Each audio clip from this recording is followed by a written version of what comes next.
इमरान खान ने कहा है कि साबिक कमिश्नर रावलपिंडी लियाकत चट्टा के दूसरे बयान की कोई अहमियत नहीं है। ये बयान भी उसी तरह का है जिस तरह मेरी पार्टी से लोग प्रेस कॉन्फ्रेंसें कर करके मेरी पार्टी छोड़ रहे थे,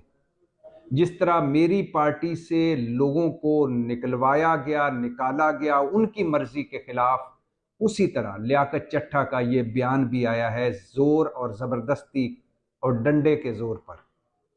लियाकत चट्टा जेर हिरासत हैं, उनसे कोई भी बयान लिया जा सकता है। और ये लियाकत चट्टा या रावलपिंडी या कमिश्नर रावलपिंडी या रावलपिंडी की बात नहीं है, पूरे मुल्क में यही सब कुछ हुआ है जो लियाकत चट्टा ने अपने पहले बयान में बताया है। खान ने कहा कि 1996 में तहरीक इंसाफ की बुनियाद रखी, 1996 से 2024 तक इतना बड़ा धांधला मैंने नहीं